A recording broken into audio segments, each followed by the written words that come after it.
Series steno पर 90 शब्द प्रति मिनट की गति से डिक्टेशन स्टार्ट होगा ठीक 3 सेकंड बाद।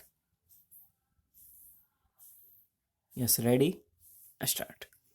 बचपन से ही प्रकृति की इतनी अंतरंगता मिली कि कृत्रिमता या बनावटीपन न तन को अच्छी लगी न मन को। प्रकृति के सानिध्य में सब कुछ मिला प्राकृतिक, चाहे हवा हो या पानी या फिर संबंधों का विस्तृत संसार। ऐसी जलवायु में पले बढ़े जीवन में कड्डी परायेपन का बोध नहीं हुआ। सब कुछ अपना अपना सा लगता। माँ हर बरसात में सिद्धि नुमा खेतों की मुंडेरों पर चारे और फलों के पेड़ लगाती और लगवाती। छोटे नाले से कोई अच्छी प्रजाति का पेड़ हमें मिलता तो हम उसे उखाड़ लाते। गर्मी और अलसाए दिनों की लंबी लंबी दोपहरियां पक्षियों के मार्मिक खुदेड़, यानी ऐसे पक्षी जिनके मधुर संगीत से मायके की याद में ससुराली बेटियां सिसकने को विवश होती, संगीत की छांव में कब बीत जाती पता ही नहीं चलता। पेड़ पौधों से लेकर गांव की रूमानी प्रकृति तक आत्मीयता का संबंध अनायास ही स्थापित हो जाता। चाहे अनाज हो, पानी या फिर खेतों में डालने वाली खाद, सब कुछ प्राकृतिक, शुद्ध, पौष्टिक और स्वच्छ। सुबह सवेरे नारंगी माल्टे के पेड़ों पर ढेर सारी चिड़ियों का अनूठे सरगम से चहचहाना, गांव के हरितिम प्रवेश में सुबह के धुंधलके से पाँव फटने तक का समय अलग ही उल्लास और उत्साह हुआ करता। सुबह का सूरज जितनी कुशलता से मेखलाकार पहाड़ियां से अलसाहट को, चौखंबा पर्वत को अपनी सुनहरी किरणों से खिलखिला देता, वहीं उजास समूचे ग्राम्य परिवेश में नई चेतना कर मानो सबको शक्ति संपन्न कर देती। फिर जो सबके कामकाज का अपना चरखा चलता तो कई सांझ तक न थमता। किसान खेतों में उब कर नहीं डूब कर काम करते।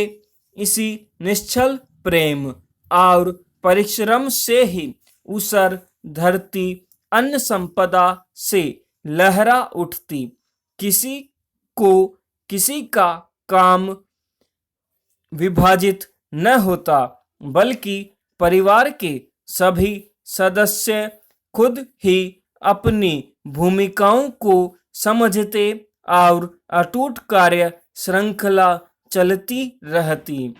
कम ही घरों में अलार्म बेल हुआ करती, वरना ज्यादातर यह जिम्मा चौक के पेड़ों पर बसेरा करने वाली चिड़ियों के समूहों का ही होता कि वे अपनी समधुर और आत्मीय चह चह से हमें जगाएं।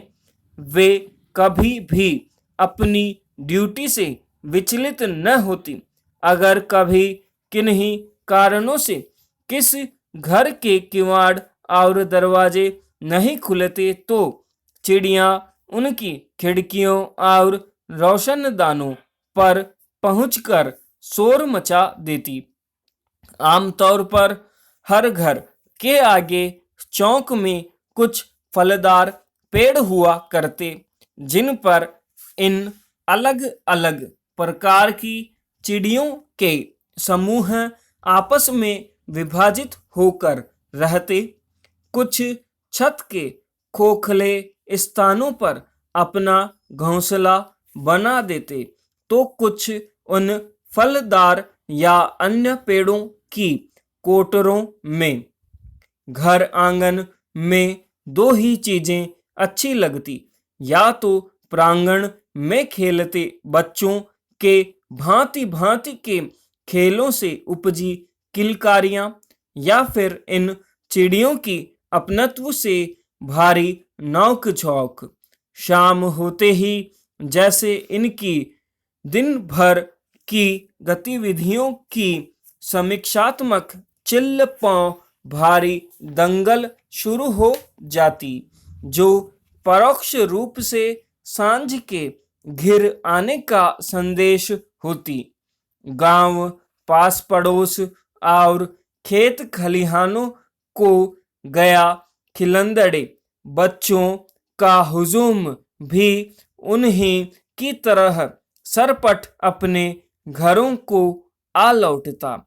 प्रकृति की ये नजदीकियां जीवन मूल्यों के संरक्षण में भी सहायक सिद्ध होती। दूसरों से अपनत्व भी अपनों से किसी रूप में कम न था। परदेश से गांव का कोई भी आता तो उन्हें मिलने का वैसा ही उत्साह रहता जैसा उनके अपनों का रहता। हम गांव के बच्चे उन्हें बहुत दूर नीचे उन स्थलों तक लेने जाते जहां बसों की अंतिम सीमा होती, फिर 3-4 किलोमीटर ऊंची उकाल चढ़नी होती। हम बच्चे मिल बांट उनके भारी बोझे के साथ वह ऊंचाई कब फांद लेते पता भी न चलता। वे भी सब बच्चों को अपना मानते। मेहनताने के रूप में मुट्ठी भर भुने चने और गुड़ की टुकड़ी पाकर बच्चे फूले न समाते। अपने गांव वाले श्रेष्ठ व्यक्ति को काफी समय बाद अपने बीच पाकर वह दिन बच्चों के आनंद का होता। समय का पहिया घूमा तो मौलिकता का असलीपन कृत्रिमता या बनावटीपन में बदलता चला गया। खान पान से लेकर आचार व्यवहार में भी बनावटीपन का बोलबाला हो गया। ऑर्गेनिक खेती का स्थान रासायनिकों और उर्वरकों ने ले लिया। समष्टिपरक चेतना का स्थान व्यष्टिपरक चेतना ने ले लिया। आधुनिकीकरण और शहरीकरण ने सुविधाएं तो दी, लेकिन संस्कार, प्यार, अपनत्व और संवेदनशीलता के भावुक संसार को ले लिया। मनुष्य का हृदय पाषाणवत बनता चला जा रहा है। सूचना क्रांति ने आंसू छीन लिए हैं। अब किसी अपने की याद में नहीं भरती है अपनों की आंखों की पोरें। इसने अपनत्व का मनोरम दौर छीन लिया है। पुरखों की सबसे कल्याण, सहयोग और सबको जोड़कर रखने की पावन भावना को छिन्न भिन्न कर दिया है।